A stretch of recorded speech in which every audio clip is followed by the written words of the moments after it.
Well जब भी market नीचे जाती है, अपने बेयर रन में आती है, करेक्ट होती है, तो कंपनीज आईपीओ लाना बंद कर देती हैं। बट जैसे ही आपने देखा कि मार्केट ने रिकवर कर लिया है और मार्केट अब स्लोली ऊपर की तरफ जा रही है, मार्केट में आईपीओज दोबारा आना शुरू हो गए हैं। वेल बुल रन में हमेशा आईपीओज आते हैं क्योंकि कंपनीज को अच्छी वैल्यूएशन मिलती है।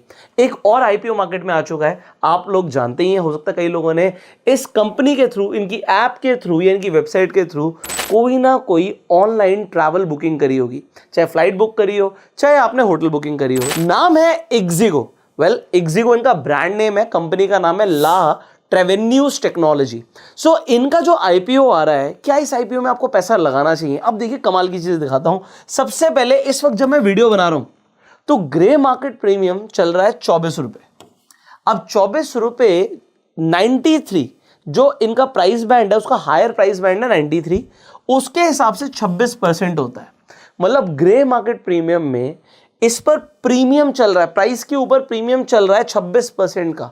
मतलब ग्रे मार्केट में लोग 26% एक्स्ट्रा पैसे देने के लिए रेडी हैं इस आईपीओ के लिए। ये एक पॉइंट नंबर 1 है। पॉइंट नंबर 2 क्या है कि अगर हम सब्सक्रिप्शन देखें, इस वक्त ये आईपीओ 9 गुना सब्सक्राइब हो चुका है।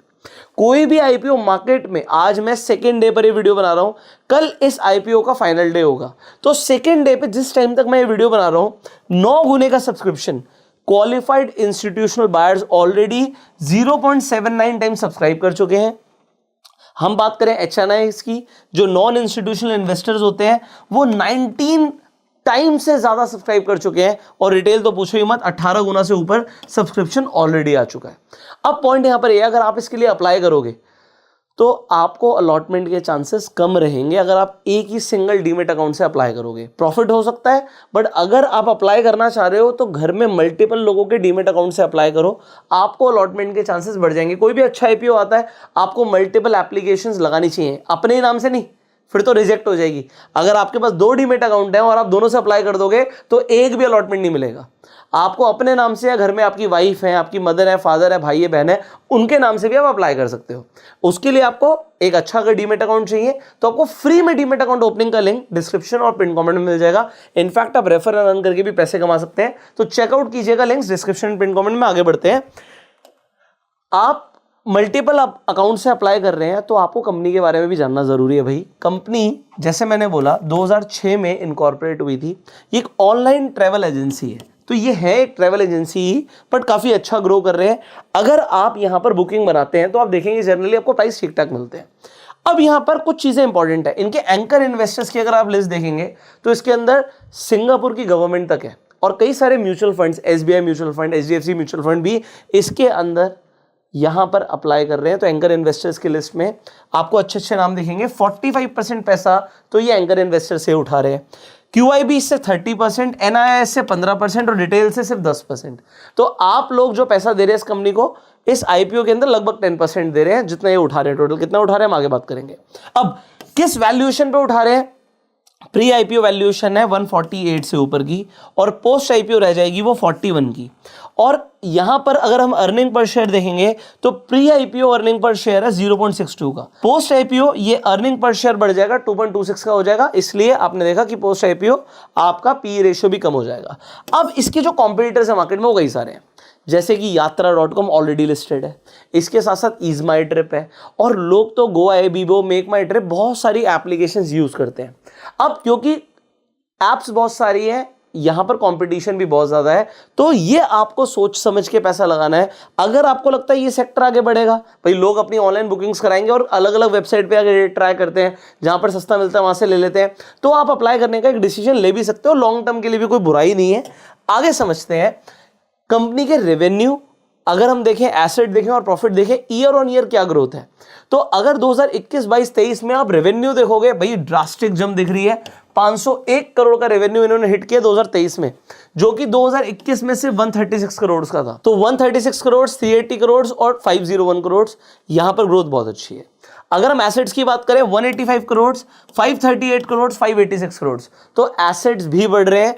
और अगर हम प्रॉफिट की बात करें तो 8 करोड़, यहां पर देखिए एक नेगेटिव है कि 2022 में अगर हम देखें तो इनका जो यहां पर प्रॉफिट था वो प्रॉफिट नहीं था, उल्टा लॉस था 21 करोड़ का। उसके बाद 23 करोड़ का प्रॉफिट हुआ है। तो यहां पर ऑल दो अगर हम देखें फाइनेंशियल ठीक ठाक दिख रहे हैं, और रेवेन्यू तो काफी अच्छा ग्रो होता हुआ दिख रहा है। बिडिंग रेट से 10 तारीख से लेके 12 तारीख 12th लास्ट डे रहेगी। प्राइस रेंज है 88 से लेके 93। आपका लॉट साइज है 161 का, इसे आप मल्टीप्लाई कर देंगे 93 से तो आपकी इन्वेस्टमेंट वैल्यू आ जाएगी जो कि 14,973 रुपीज की। इशू साइज आपको समझना है पैसा कितना उठा रहे हैं। ये पैसा उठा रहे हैं 740 करोड़ से ऊपर। सो 740.10 करोड़ रुपीज उठा रहे हैं आप। इसमें जो कंपनी के ऑलरेडी जो प्रमोटर्स हैं, जो शेयर होल्डर्स हैं, वो ओएफएस से कितना पैसा अपनी जेब में लेके जा रहे हैं 620.10 करोड़, मतलब 620 करोड़ तो ओएफएस है और ये शेयर होल्डर्स की पॉकेट में जाता है डायरेक्टली। और इसके बाद कंपनी को क्या मिलेगा? कंपनी को मिलेगा 120 करोड़, जिससे आगे ग्रो करेंगे, अपनी टेक्नोलॉजी सुधारेंगे कॉम्पिटिटर से आगे बढ़ने के लिए। तो वो 120 करोड़ ही कंपनी का फ्रेश इशू है। ये थोड़ा सा नेगेटिव है कि ओएफएस ज्यादा है, ये नेगेटिव है, ठीक है।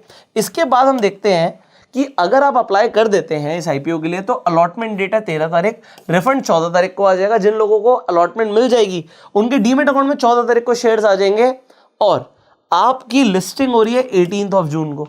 18 है ट्यूसडे, मंडे को क्यों नहीं हो रही? क्योंकि मंडे की छुट्टी है। किस बात की छुट्टी है कमेंट करके जरूर बताइएगा। आई होप आप उस छुट्टी को अपनी फैमिली के साथ, अपने फ्रेंड सर्कल के साथ एंजॉय करेंगे। आपको ये वीडियो कैसा लगा कमेंट करके बता सकते हैं और आप इंडिया की कौन सी सिटी से इस वीडियो को देख रहे हैं ये भी कमेंट करके बताइएगा। और अगर आप इस आईपीओ के लिए अप्लाई करने वाले हैं तो क्यों करने वाले, और नहीं करने वाले तो क्यों नहीं करने वाले, ये भी आप कमेंट करके बता दीजिएगा। मैंने आपको एक ओवरऑल रिव्यू दे दिया, एक बार समराइज कर देते हैं। ये समझ आ गया है आपको कि भाई बिडिंग डेट्स 10 तारीख से लेकर 12 तारीख तक की है। Revenue, assets and profits, financials ठीक दिख रहे हैं, फाइनेंशियल्स में कोई प्रॉब्लम नहीं है। एक चीज बस आपको देखनी है कि अगर आपको लगता है कि वैल्यूएशन ज्यादा है तो सोच समझ के डिसीजन लीजिएगा। कॉम्पिटिटर्स की एक बार एनालिसिस जरूर कर लीजिएगा। जैसे मैंने बोला, यात्रा आपके लिए ऑलरेडी लिस्टेड कंपनी है, ईज माई ट्रिप भी इनका एक कॉम्पिटिटर लिस्टेड है, तो जाकर चेक कीजिए। ऑल्दो उनकी शेयर्स में कोई बहुत ज्यादा ग्रोथ नहीं आ रही है, ये ध्यान रखना है। तो थोड़ा सा अपना दिमाग जरूर लगाना है। पैसा आपका है, पैसा लगाने से पहले एक बार दिमाग जरूर लगाइएगा। जीएमपी ठीक ठाक है, सब्सक्रिप्शन स्टेटस काफी अच्छा चल रहा है। तो जो अच्छा है वो भी मैंने आपको बताने की कोशिश करी, जो अच्छा नहीं है वो भी मैंने आपको बताने की कोशिश करी। फाइनली पैसा आपका है, डिसीजन आपका है। मैं आपसे मिलूंगा अगली वीडियो में, बट जाने की कोई जरूरत नहीं है। सब्सक्राइब कर लीजिए, बेल आइकन पर क्लिक कर दीजिए, जिससे आने वाली एक भी वीडियो आप मिस ना करें। एक एजुकेशनल सीरीज ऑलरेडी एक चैनल पे चल रही है जिसमें मैं आपको step by step stock market सिखा रहा हूं। बेसिक से लेके, फंडामेंटल से लेके, टेक्निकल से लेके, प्राइस एक्शन से लेके, कैंडलस्टिक पैटर्न से लेके, चार्ट पैटर्न से लेके, option trading, option strategies and finally आप रियल लाइफ ट्रेडिंग कैसे करेंगे, सब कुछ उस सीरीज में मिल रहा है। तो आपको एंड स्क्रीन पर और कार्ड में आपको उस सीरीज का प्लेलिस्ट का लिंक मिल जाएगा, फ्री ऑफ कॉस्ट है, जाके देखिए, एंजॉय कीजिए। Share this video to spread the awareness and we will see you in the next video. Till that time, you go self made and जय हिंद।